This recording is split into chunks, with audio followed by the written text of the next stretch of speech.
Bonjour, alors dans cette quatrième vidéo, nous allons voir comment on va faire en pratique pour utiliser cette loi normale. Donc il y aura plusieurs façons d'utiliser cette loi normale. On pourra, dans certains cas, approcher une variable aléatoire qui suit une loi binomiale avec un n grand par la loi normale, mais on y reviendra plus tard. On va directement imaginer une situation dans laquelle on modélise ce qui se passe au niveau des probabilités par une loi normale, centrée réduite, donc de paramètres 0 et 1. On verra qu'il existe des lois normales avec d'autres paramètres, mais pour l'instant, on va commencer par utiliser vraiment uniquement celle-là. Donc, ça signifie que l'espérance de notre variable aléatoire, c'est 0 et son écart type, c'est 1. Alors, dire que t est une variable aléatoire qui suit la loi normale de paramètre 0,1 signifie que notre variable t est une variable qui a pour densité de probabilité cette fonction f, qui est donnée par f de x est égale à 1 sur racine de 2pi exponentielle de moins x carré sur 2. Comme pour toutes les lois à densité, ça signifie que la probabilité que t soit compris entre a et b, c'est une loi qui est continue.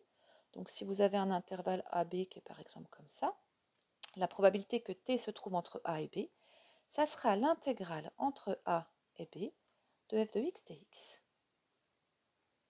Graphiquement, ça va correspondre à l'aire sous la courbe de la fonction entre les bornes a et b, entre la courbe et l'axe des abscisses, donc l'aire de ce domaine-là. F étant une densité de probabilité, on sait que l'aire totale sous la courbe, donc de moins l'infini jusqu'à plus l'infini, elle fait 1. Et on va être amené à calculer donc des intégrales pour notre fonction f.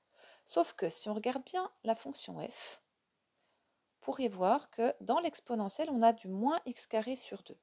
Donc si on veut trouver une primitive de petit f, il faudrait reconnaître la forme exponentielle de u, et il faudrait qu'on ait un u' devant.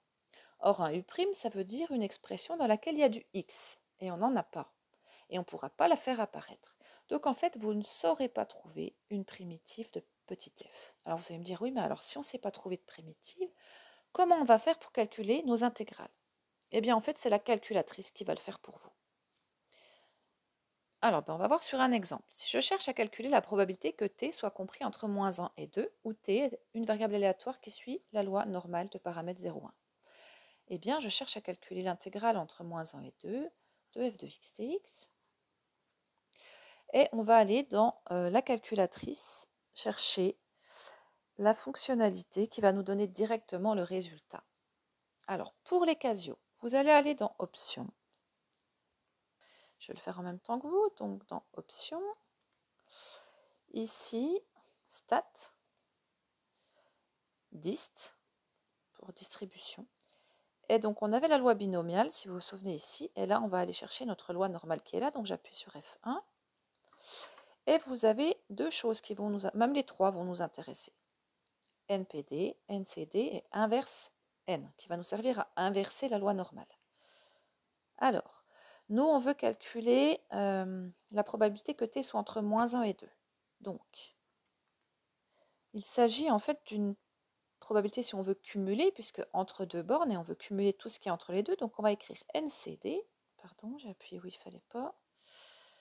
J'efface. Donc, NCD. Et la calculatrice m'écrit norme CD, loi normale. Alors, je vais inscrire mes paramètres. Donc, je veux la loi normale entre moins 1 et 2. Je vais mettre une virgule. Donc, probabilité que t soit entre moins 1 et 2. J'inscris donc mes bornes en premier. Ensuite, je vais mettre le sigma. Donc, le sigma, c'est 1. Et la moyenne, 0. Voilà. Donc, je répète. Moins 1 et 2, c'est mes bornes A et B. Le 1, c'est le sigma. Et le 0, c'est la moyenne, l'espérance de ma variable. Je valide et elle va me donner directement le résultat. Donc retenez que dans la calculatrice, vous mettez A, B, sigma et M dans cet ordre-là. Voilà pour les Casio. Donc là, j'ai la valeur correspondant à mon R ici. Alors, Ce qui est intéressant de remarquer pendant qu'on est avec les Casio, je termine, c'est que vous allez pouvoir inverser aussi votre loi normale. Hein. Donc repérez bien où est l'inverse de la loi normale et on y reviendra dans une autre vidéo. Je finis avec les TI, je donne les explications pour les TI et après je fais un petit complément.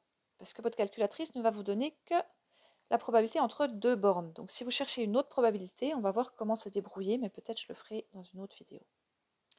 Pour les Texas, alors avec les calculatrices TI, vous allez aller dans Distre. Donc c'est en bleu ici, donc j'appuie sur seconde fonction Distre. Et vous allez chercher Normal FREP. Donc c'est la deuxième ligne. Normal FREP, et voilà ce qui s'affiche. Donc borne inférieure, pour moi c'est -1 ici pour nous. 2 ici. Mu, c'est votre moyenne, donc pour nous c'est 0 pour l'instant. Et 1 pour notre écart type. Coller, entrer, donc voilà ce qu'elle nous écrit. Normal FREP, -1, 2. Et vous voyez que c'est dans l'autre sens, hein, donc c'est M puis sigma, je valide. Et elle m'affiche fort heureusement la même chose que la Casio. Voilà. Voilà pour les deux types de calculatrices. Donc notez ça quelque part, que vous l'ayez à disposition très rapidement. Alors, imaginons maintenant que l'on veuille calculer la probabilité que t soit plus grand que 2.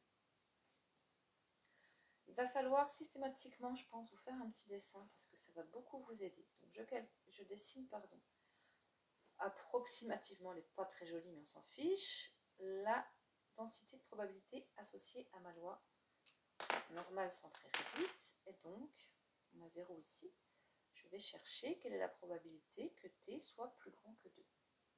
Alors, il y a plusieurs façons de se débrouiller, mais une d'entre elles, c'est de se dire, je sais que l'air sous la courbe au global fait 1. Donc, de ce côté-là, je vais assurer d'une autre couleur, par exemple en vert. Donc, de ce côté-là, j'ai déjà 0,5 comme probabilité. La probabilité que t soit négatif, qui correspond à l'air en vert.